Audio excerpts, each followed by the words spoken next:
Hey everyone, today we're going to make this Number Tart. It's made with yummy tart crust, cream cheese pastry cream, and topped with condensed milk whipped cream and fresh fruit. We'll walk through every step together and I'll show you how to make the tart dough and the pastry cream, as well as how to use the free printables from my website to print out any number or letter that you like, and then how to fill, stack, and decorate this tart. Let's go ahead and begin by making my perfect sweet tart crust. So to the bowl of a stand mixer, go ahead and add your butter, then your powdered sugar, and then some salt. Go ahead and mix that on medium-low speed until it's smooth and completely combined. Give the bowl a good scrape with your spatula and it should look a little something like this. It'll be very soft and kind of lighter in color. Next, add in your flour and let that mix on medium speed for about 1 to 2 minutes. Now we're going to let this run until the dough feels like lightly damp sand, and we don't have to worry about gluten formation at this point because we're just mixing flour with fat, which isn't going to create the gluten strands which create tough crusts. Meanwhile, I like to mix my egg yolk and milk in a small container with a fork until it's all combined, and then get ready to pour that into the tart dough. At this point, you can stop the mixer and scrape down the bowl, and you can also feel the dough with your fingers. It should feel a little bit like sand, but you shouldn't notice any flour on the bottom of the bowl or on the sides. Now just pour in your egg yolk and milk mixture and just mix that until it's combined. Notice how I only mixed mine for less than a minute, so it's going to depend on your mixer and how much flour you ended up adding to your dough. Just make sure that you err on the side of under mixing and just enough so that you can form it into a ball and that we can roll it out later. Now we're going to have to put this dough into the fridge because it is quite soft and going to be really difficult to work with. And we're going to be making 2 number 4s with all of this dough, but I'm just going to stick it in the refrigerator as one flat piece, and then we'll break it into 2 pieces later when we're ready to roll out the dough. All right, let's make some cream cheese pastry cream. This is similar to my vanilla bean pastry cream, which you can use, and I will link to that. But for this one, it starts off the same way. We have a medium saucepan with some milk and a small bowl with some egg yolks. So I'm going to split the sugar about half into the milk and the rest into the egg yolks, along with cornstarch in the egg yolk bowl. So while we heat the milk on medium-low heat and wait for that to come to a slow simmer, go ahead and give the egg yolks, sugar, and cornstarch a good whisk until they're a little lighter in color and completely mixed. Then set that bowl aside and let's prepare the gelatin. Adding gelatin to pastry cream gives it a little bit more body and stability so that we can pipe it and it maintains its structure. So I just use unflavored gelatin, add a couple teaspoons of cold water, and this is called blooming the gelatin. What it does is rehydrate it so that we can add it to the pastry cream. And by now it looks like our milk is just ready. You see that the bubbles are rising around the perimeter and a little bit of steam coming off the surface. Turn off your heat source and let's go ahead and temper the eggs. So to do this, I use a ladle because my pot is really heavy to pour with just one hand for me. So I just take a ladle full of milk at a time, pour it into the eggs, and whisk to gradually raise the temperature of the eggs. Repeat this process about 2 or 3 times, and then after that, pour in the rest of the milk into the egg mixture. Give this a good whisk and then pour all of that back into the saucepan, because now we're going to cook the custard completely since the eggs are now at the right temperature. Turn your heat back on to medium-low and whisk the entire time until the custard gets really thick and creamy.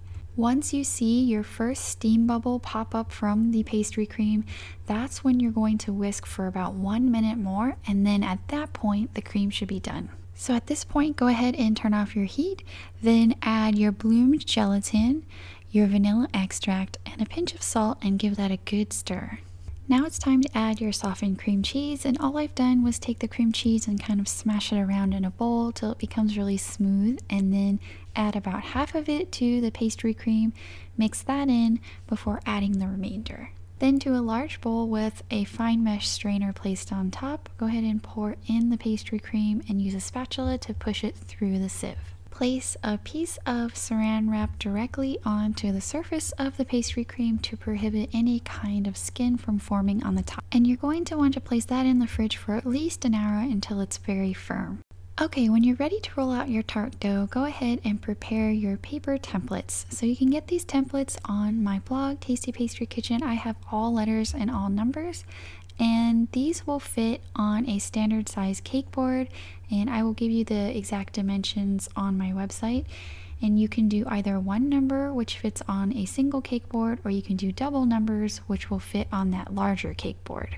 Today we're just going to do one number, so I'm going to go ahead and cut out the number 4, and we'll use that as a guide. Okay, when you're ready to roll out your tart dough, make sure that you have parchment paper that's approximately the size of one letter or number. The reason that you want to do this on parchment is because it makes it easier to move around. So we're going to roll the dough out onto this paper and then slide it onto a cookie sheet to bake. So take your chilled dough and break it into 2 pieces. Now take your first piece of parchment and one of the pieces of dough and place a piece of saran wrap on top and then start rolling. Sometimes if the dough is too cold from the fridge, I like to take my rolling pin and kind of smash the dough, not so hard that you're actually breaking it, but just so that it kind of softens it and widens the surface area a bit. And all you have to do is just start rolling the dough on top of the parchment paper, vaguely in the shape of the letter or number that you want to cut out. So if you find that you're missing like a side or something, all you have to do is take a piece of dough from an unused part and kind of stick it to the part that you need dough and roll it out, and it'll automatically stick together.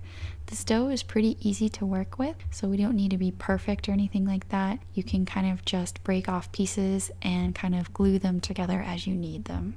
So notice how I'm kind of missing an edge of that 4. I'm just going to slice off a part that's not really going to be used, and then I'm going to attach it to the top and then attach it to the side where I need more dough, and then put the saran wrap back right on top and then roll it out. Now once you have a piece of dough that should allow you to cut out the shape that you need, go ahead and remove that plastic wrap, then put your paper template on top, and then start cutting directly along the edges of the number or letter. Peel off the paper template and then slide that entire piece of parchment onto a cookie sheet and into the freezer for at least 15 minutes before baking. Now go ahead and do this with the other piece of dough, and if you find that you have trouble with your paper template sticking to the dough like I showed in my last number 4, what you can do is sprinkle on a little bit of flour before you put the paper template on, and this should help with sticking. You will have a bit of dough scraps left over, and you can use that for little cookies that you could even decorate on the top of your tart, but I'm going to give mine to my little pastry chef so she can make her own little cookies.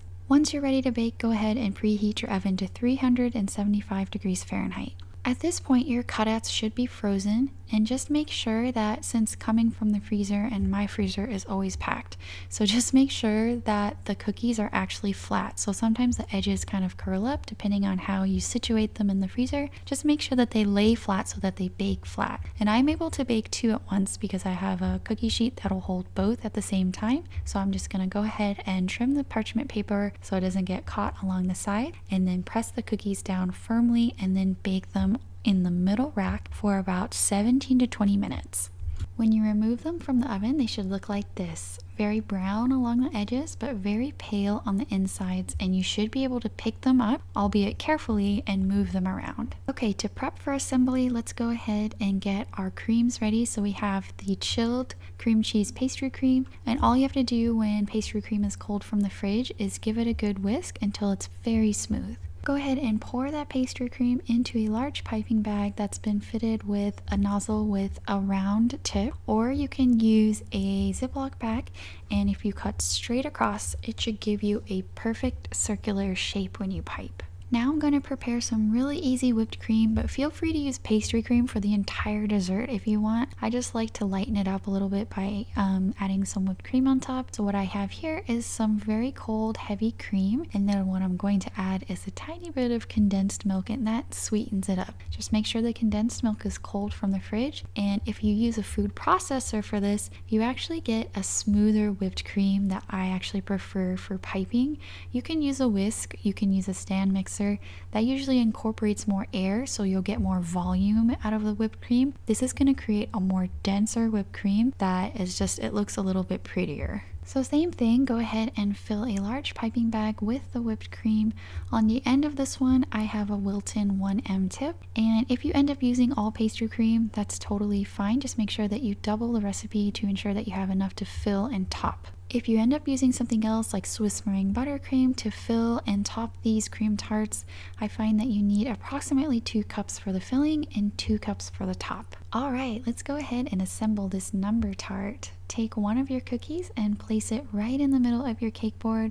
Just try to be a little careful because it is a large cookie. And then what I like to do is just take a little bit of pastry cream and just make sure that it doesn't slide around. And then go ahead and take your filling and start dotting the inside with the cream. Now, because this is a cake where we can kind of see the sides pretty easily, you kind of want to have a little bit of organization with how you pipe. And the way that I find that you can get these kisses is to start about a couple centimeters above the cookie, squeeze out a bunch of cream, and then push down and then lift up. And that will give you that characteristic kiss shape. So go ahead and pipe these kisses all along the inside of your number. Once you're done, go ahead and carefully stack the second number on top of the cream. Now you can continue with the kisses on top to complete the design, but I'm going to use stars today for my whipped cream. As far as the final decoration goes, you're really limited as far as your imagination, but if you've watched my videos before, you know I'm a fan of using fresh berries